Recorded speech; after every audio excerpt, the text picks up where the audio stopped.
In this video, we're going to talk about the how, the why, the what and the when of storytelling in demos and presentations. We're also going to look at particularly how we can apply these techniques to automated demos, when we don't have control over what our audience is seeing, but what we want to do is ensure that they have a good experience. So you know how to tell stories. Great! But what's next? You've covered the basics, you've covered those fundamentals. That's what we're going to cover in this video today. And we're going to go through a few different areas to give us an idea of how we tell stories in presentations. Think about the questions we're trying to answer. What does it actually mean to show and not tell? And then we're going to end with an example of how we can use this in an automated demonstration. So you can tell stories. Fantastic. But what does that actually mean in reality?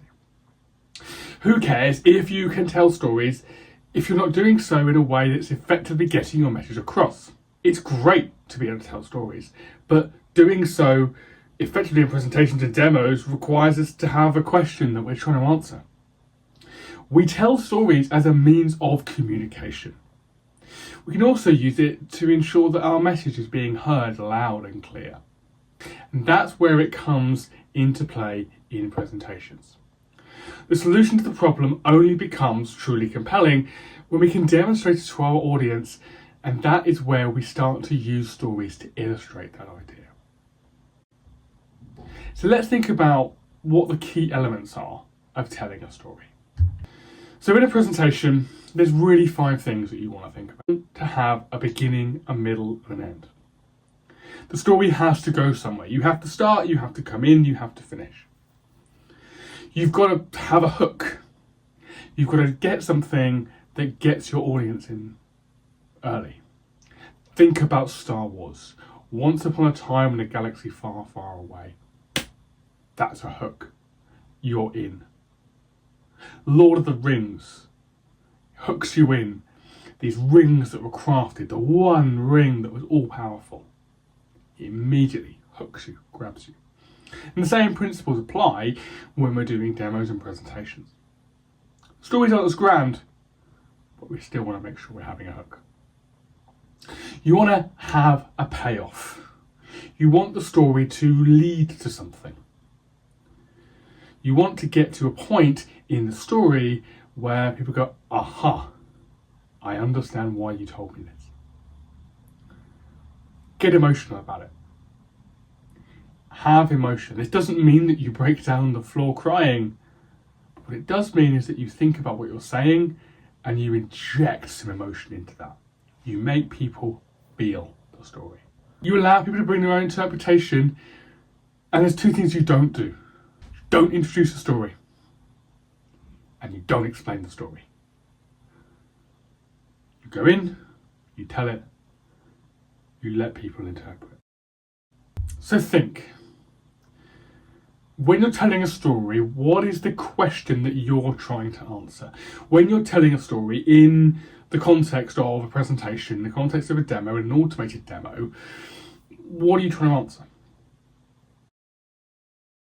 What are you thinking your audience is thinking that you're trying to get to the middle of? The story has to have a purpose. It's got to be a reason why, okay? There's a reason why I'm telling the story at that moment in time and not at any other time. When things branch out, when stories move, when we're moving through this experience of consuming an automated demo, you need to think about why you're doing it. Why are you telling that particular part of the story at that particular moment in time? It should serve as a way to enhance what it is you're conveying. Otherwise, what are you doing? Why are you telling the story at all? And there's 2 ways that we can use stories. First, are stories that illustrate an idea. It could be any story, and they shouldn't be explained or introduced, but they should be part of your presentation that's designed to grab the attention of the audience. Having them near the start, having them when you're highlighting a particular feature or function, that's when you really want to be grabbing people in. That can include personal anecdotes. It can include an experience you may have that's applicable to the situation. I always know that I learned the impact of telling stories when I saw it happening firsthand in some training. When the trainer came in and just sort of explained how they had a horrendous time getting to their last day, but they felt so amped and excited to come and show us because they knew it would be worthwhile. Have they had trouble getting to us? No.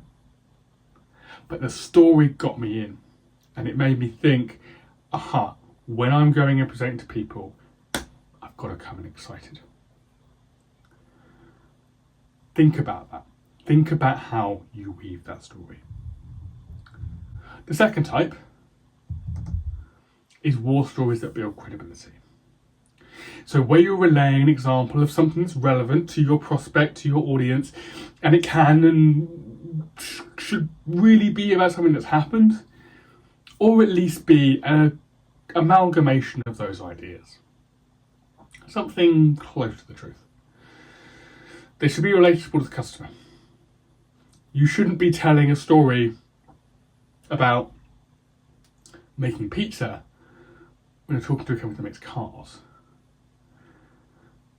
You need to make sure that you adjust that story, that it has relevance, that it has impact, and that it's really there compelling people to listen.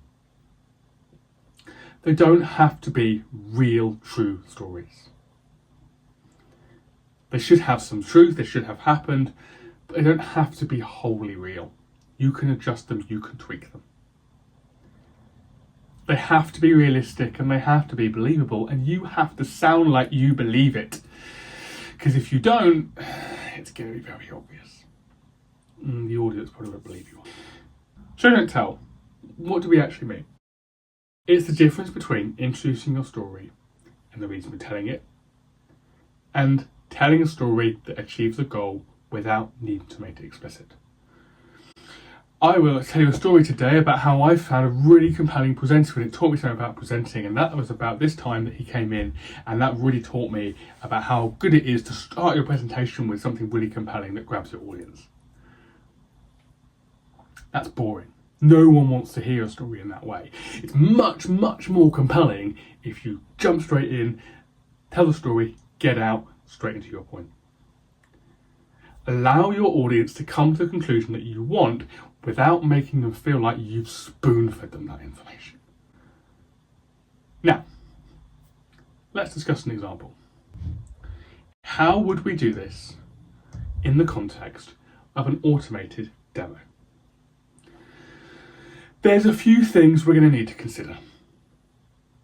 The different paths that our audience might take. The different steps that are going to be required. How we keep it compelling, how we have a hook at each step, and how we can apply these principles in that automated environment when they are choosing their own way through the story. How do we still make it compelling?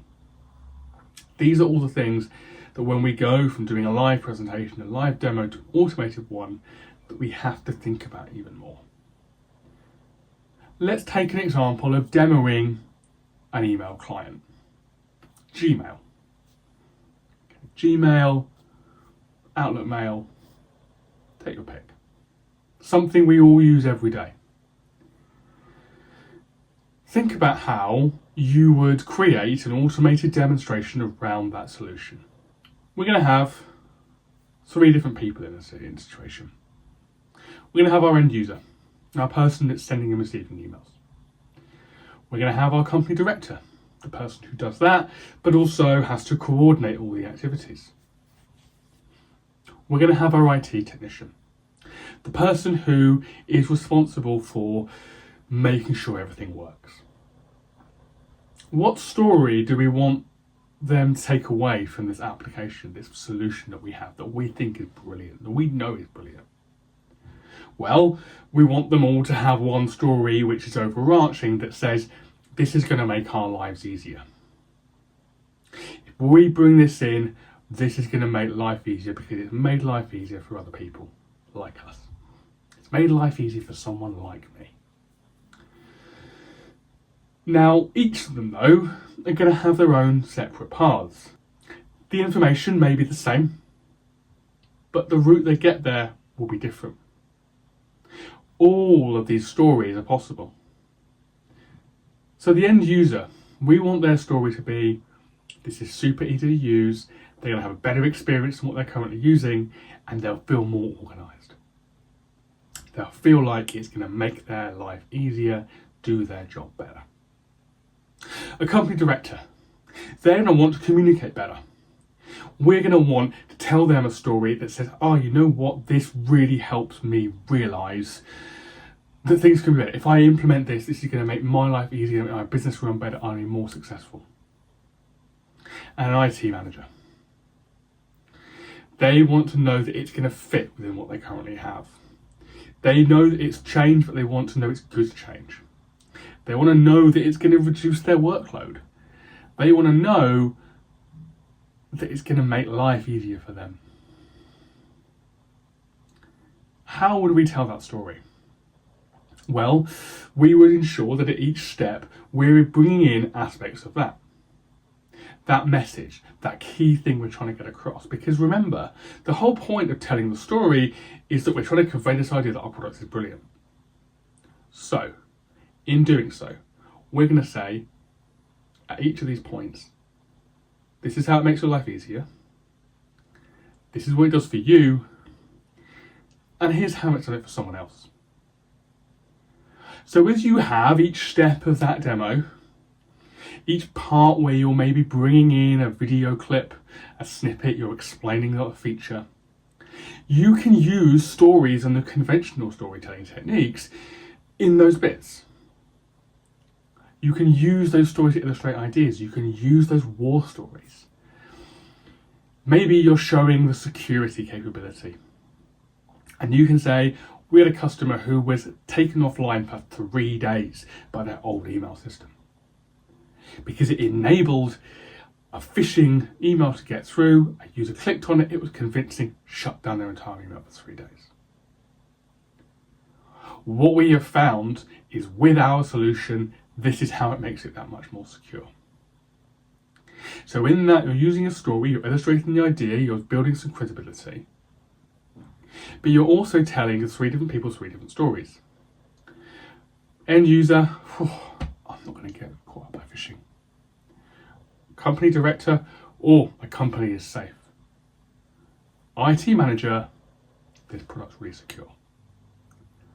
So you're telling the overarching story, you're building out that big picture, you're telling stories within the actual demo itself to explain something, and you're then kind of coming in and saying, here's a good benefit for each of you individually. And overall, you're wrapping it in that one big story. Because at the end of the story, at the end of the journey, the end of the adventure, what you want them to do is find that pot of gold. You want them all to get to the same end state, the same place where everyone is happy with the solution that they're buying. And it's your job to use those storytelling techniques, illustrate ideas, build credibility, to weave that overall picture for them. So that's an example of how we can take stories, use them in automated demos, apply the same principles to our live presentations, but think about at each point, what is the message I'm conveying? How am I conveying it to my audience? And how will each member of my target audience receive this story differently? And what will they interpret from it? Thank you for watching.